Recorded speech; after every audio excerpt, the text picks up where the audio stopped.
Now next question we have is a uniform wire of length L and mass m is stretched between two fixed points having tension F.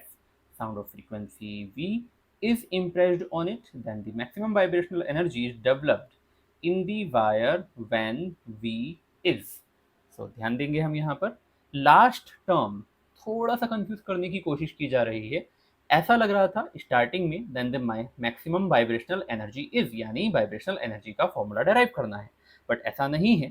पूरा statement ध्यान से पढ़ेंगे तो क्या दिख रहा है, maximum vibrational energy is developed in the wire when we is, यानी हमें v का डायमेंशनल फॉर्मूला या v का रिलेशन किस किस के साथ, क्या क्या गिवन है, लेंथ तो l की पावर a माना जाएगा, मास m की पावर b माना जाएगा, एंड टेंशन f तो f की पावर c यहां पर माना जाएगा। These are the three parameters जिनको हमें यहां पर डील करना है। ठीक, तो as per usual situation proportionality constant तो एक dimensionless constant v is equals to k l raise to a m raise to b f raise to c। अब ऐसी सिचुएशन में k वापस से क्या हो जाएगा, एक डायमेंशन लेस कांस्टेंट हो जाएगा, और इस इक्वेशन को हम मान लेंगे equation number 1। As per the direct method जो हमने लास्ट टाइम किया था, LHS की डायमेंशंस RHS की डायमेंशन के बराबर होनी चाहिए, राइट। दैट मीन्स हमें नेक्स्ट टर्म कुछ ऐसी दिखेगी। Left hand side v denote किया गया है फ्रीक्वेंसी के लिए। फ्रीक्वेंसी फ्रीक्वेंसी की यूनिट वैसे तो हर्ट्स होती है, बट आपने इसको पर सेकंड के नाम पर भी सुना होगा, यानी 1/t, ऐसा आप इसको लिख सकते हैं। Will be equal to l, यहाँ पर लेंथ है तो l का l ही रहेगा, पावर a, m मास है, m का m रहेगा, पावर b, एंड f यहाँ पर टेंशन यानी फोर्स है। दैट मीन्स mlt माइनस 2, इस पूरे की पावर c, कुछ ऐसा रहेगा। अगर मैं mlt की फॉर्मेट कंप्लीट करूं तो m0 l0 एंड t की power -1 is on the LHS, and on the RHS m raised to b, and in the second bracket it is c, तो b plus c for m। l के लिए क्या होगा बताओ, a, and यहां पर c, तो a plus c। Now t हमारे पास आ जाएगा -2c। तो इस तरह से कुछ हमें MLT का फॉर्मेट कंप्लीट मिल जाएगा। अब same principle of homogeneity means LHS की डायमेंशंस RHS की डायमेंशंस के बराबर होना चाहिए। पहला रिजल्ट मिलता है m की पावर्स के लिए, तो b प्लस c दोनों तरफ बैलेंस किया जाए तो 0 as equation number 2। l powers तो a plus c will be equals to l की पावर 0, दैट मीन्स 0, एंड यहां से आ जाएगा power equation number 3। Now t की पावर तो t की power -2c on the RHS while -1 on the LHS, that is equation number 4। अब equation number 4 से डायरेक्टली हमें c की वैल्यू मिल गई। क्या मिला c की वैल्यू में, यहाँ पर c की वैल्यू आ जाती है हमारे पास 1 बाय, c की वैल्यू आ जाती है हमारे पास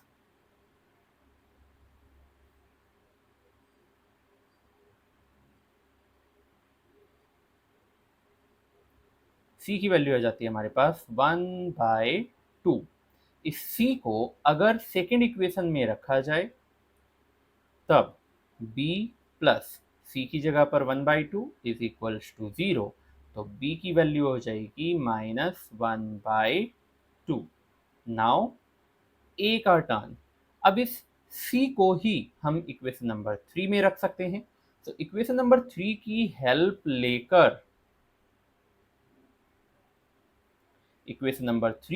लेकर a प्लस c की जगह पर 1/2 and that will be equals to 0, तो a कितना हो जाएगा -1/2, राइट। अब अगर इक्वेशन नंबर 1 देखा जाए तब क्या होने वाला है, इक्वेशन नंबर 1 में ये सभी वैल्यू रखी जाए, then b is equals to constant k, l raise to a, तो l रेज टू a यानी -1/2. Second was m raise to b, तो -1/2 यहाँ से आ जाएगा. And f raise to c, तो c के लिए हो जाएगा 1/2. तो v is equals to k times root over f upon M L. ये रिलेशन यहाँ पर होगा. ठीक है, मतलब जो भी है आपको दिया जाएगा वो सब कुछ क्वेश्चन में होगा. जैसे हमने स्टार्ट किया था, v प्रोपोर्शनल टू, ये तीनों टर्म हमें कहाँ से दिखे? क्वेश्चन से ही दिखे. बस फाइनल रिजल्ट को सही से ध्यान से देखना है, एनर्जी का नहीं, बल्कि हमें फ्रीक्वेंसी के लिए फॉर्मूला डराइव करना था. कई बार इन लैंग्वेज में ही छोटे मोटे इश्यूज हो जाते हैं, पूछा कुछ और जाता है, हम कुछ और कैलकुलेट कर जाते हैं. तो बस इन्हीं चीज़ों का ध्यान रखना है. ओके,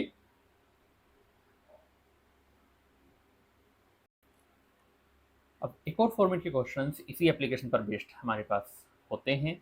जैसे कि आपके सामने है, if force F, length L and time T are assumed to be fundamental units, then the dimensional formula of the mass will be. तब डायमेंशनल फॉर्मूला मास का कितना होगा? मतलब जस्ट कह दिया गया है कि जो फोर्स, लेंथ एंड टाइम है, अगर ये फंडामेंटल यूनिट्स हों तो, अगर ये फंडामेंटल क्वांटिटीज हैं, तब मास का डायमेंशनल फॉर्मूला क्या होगा? मतलब कुछ रिवर्स यहाँ पर कंसेप्ट यूज कराने की कोशिश की जा रही है. बट डोंट वरी, इसको भी हमें किस तरह से डील करना होगा कि यहाँ पर भी हमसे जो पूछा गया है वो यही पूछा गया है, that establish a relation for mass in terms of force, length and time.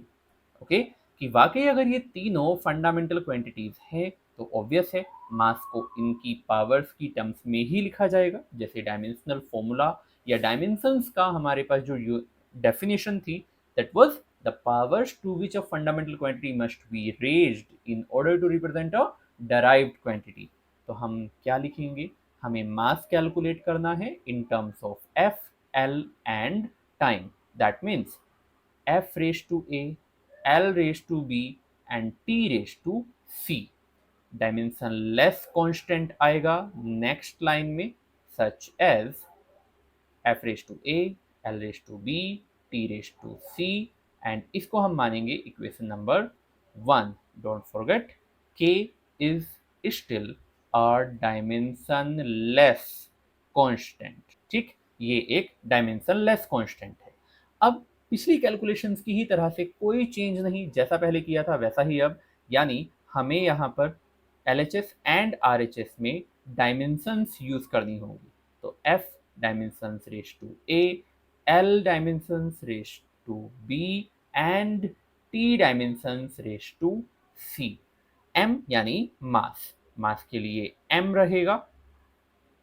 F that means force, it was mlt minus 2 raised to A. L raised to B, that means L raised to B and T raised to C, तो T यानी time का भी same रहेगा. अब अगर दोनों तरफ MLT की फॉर्मेट्स कंप्लीट की जाएं तो वो कुछ देखने में ऐसा होगा, सच एज m की पावर 1, l की पावर 0 एंड t की power 0. Right hand side m raise to a, m किसी और टर्म्स में है? नो, तो m raise to a only. l की पावर फर्स्ट ब्रैकेट में a, सेकेंड ब्रैकेट में b और थर्ड ब्रैकेट में कोई नहीं, इसलिए l प्लस b. t की पावर फर्स्ट ब्रैकेट में -2a, सेकेंड ब्रैकेट में कोई नहीं, इसलिए सीधे थर्ड ब्रैकेट यानी c. एंड अगेन हमें वो तीनों इक्वेशंस मिल जाएंगी जैसे कि m की पावर्स, तो a is equals to 1. LHS में कौन है? 1 है, और RHS में m की पावर क्या है? a है. That means a is equals to 1. अब l की पावर्स की अगर बात की जाए तब a plus b is equals to 0 होना चाहिए LHS RHS के हिसाब से, क्योंकि a ऑलरेडी कैलकुलेट कर चुके हो, उसको यहाँ पर रखोगे तो 1 plus b is equals to 0. That means b कितना हो जाएगा? -1. Another result, right? In the same way अगर हम थर्ड यानी t की पावर्स पर चलें तो हमें क्या मिलेगा? -2a plus c is equals to 0। अगर मैं a की वैल्यू रख दूं तो -2 plus c is equals to 0 and c कितना हो जाएगा, it will be only 2 over here, right. ऐसी कंडीशन में हमें ए बी सी तीनों मिल जाते हैं एंड ऐसा देखते हुए equation number 1 will transform to m is equals to k f raise to a, तो a कितना है 1, l रेज टू b, तो l कितना है यहाँ पर -1b है and t raise to c, c है हमारे पास 2। एट लास्ट m कैसा दिखेगा, k टाइम्स f दिखेगा, m दिखेगा हमें k times f T square by L, कुछ ऐसा दिखने वाला है। ओके, तो अगर मुझे इसको जैसा क्वेश्चन की लैंग्वेज में कहा गया था, then the dimensional formula of the mass will be, तो m का डायमेंशनल फॉर्मूला, क्योंकि k तो डायमेंशनलेस है, इन द रिजल्ट कैसा देना चाहिए, m raise to 1, l raise to -1 and t raise to 2, ये इसका फाइनल रिजल्ट होना चाहिए। ओके,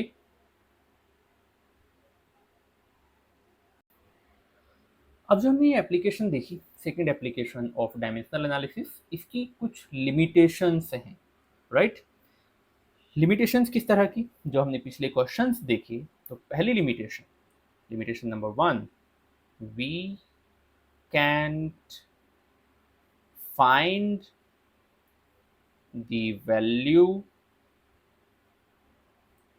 ऑफ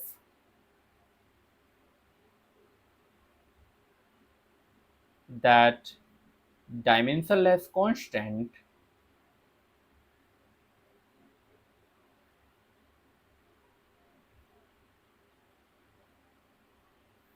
appeared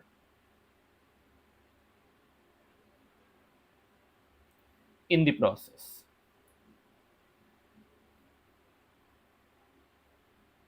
ठीक, जो प्रोसेस में हमें डायमेंशनलेस कांस्टेंट के दिखता है, हम उसकी वैल्यू नहीं फाइंड कर सकते। इट इज़ अ लिमिटेशन, कोई प्रॉब्लम नहीं है उस चीज़ से, बट ये एक लिमिटेशन है। Limitation number 2, we can't establish we can't establish the relation which requires addition और सब्ट्रैक्शन। अगर एक ऐसा रिलेशन है जिसमें एडिशन या सब्ट्रैक्शन आए, तब हम डायमेंशनल एनालिसिस की हेल्प से उस रिलेशन को इस्टेब्लिश नहीं कर सकते, उसमें रिलेशन इस्टेब्लिशमेंट नहीं आएगा। यानी इन अदर वे, हम सिर्फ किस तरह की रिलेशन इस्टेब्लिश कर सकते हैं, कहना चाहिए सिंगल टर्म्ड रिलेशन। जो पुराने तीनों एग्जाम्पल्स हमने अभी भी देखे हैं यहाँ पर, इनके सबके आउटकम्स देखो, इसमें कहीं पर भी आपको प्लस माइनस इस तरह का साइन नहीं देखने के लिए मिलेगा, सिंगल टर्म आपको देखने के लिए मिलेगी, जैसे रिलेशन हमने यहाँ पर इस्टेब्लिश किए। ओके, तो these are two limitations for the second application of dimensional analysis. कौन सा है second application of dimensional analysis, relation establishment. Relation establishment में हम दो चीजें नहीं बता सकते, नंबर 1 जो डायमेंशनलेस क्वांटिटी हम यूज करते हैं, डायमेंशनलेस कांस्टेंट हम यूज करते हैं, एंड नंबर 2 हम ऐसे रिलेशंस इस्टेब्लिश नहीं कर पाएंगे जिसमें प्लस आता है या जिसमें माइनस आता है, सीधे सीधे एक सिंगल टर्म जिसमें इस्टेब्लिश हो रहा हो, सिर्फ ऐसे ही हम रिलेशंस इस्टेब्लिश कर पाएंगे। नंबर 3 बहुत ज़्यादा तो यूजफुल नहीं है, but still it is a limitation. किस तरह की, इमेजिन जो हमने पुराना एग्जाम्पल देखा, यहाँ पर लास्ट में आकर हमारे पास 3 इक्वेशंस बनी थी, राइट। क्या होता अगर इक्वेशन 3 ही बनती, लेकिन पैरामीटर्स टू फाइंड कितने होते, 4 हो जाते, 5 हो जाते। दैट मीन्स इसी तरह के क्वेश्चन में अगर हमसे ये कहा जाता कि force, length and time and also कोई भी एक और पैरामीटर स्टार्ट कर दिया जाए, इमेजिन की current are assume to be fundamental units, then the dimensional formula for the mass will be. तब ऐसी सिचुएशन में हमारे पास पैरामीटर्स 4 हो जाते, बट उनके लिए इक्वेशन सिर्फ 3 रह सकती थी। तब ऐसी कंडीशन भी हम रिलेशन इस्टेब्लिश नहीं कर सकते।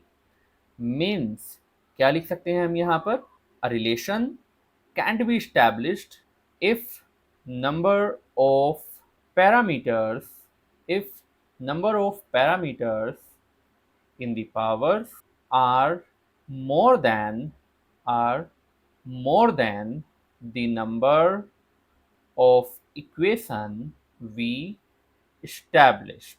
ठीक, हमें ये भी ध्यान रखना पड़ेगा कि कितने पैरामीटर्स हैं और उससे कितनी इक्वेशंस बनाई जा सकती हैं। अगर आपके पास पैरामीटर्स ज़्यादा, इक्वेशन कम, रिलेशन इस्टेब्लिश नहीं हो पाएगा। इसका रिवर्स इस्टेब्लिश कर सकते हैं।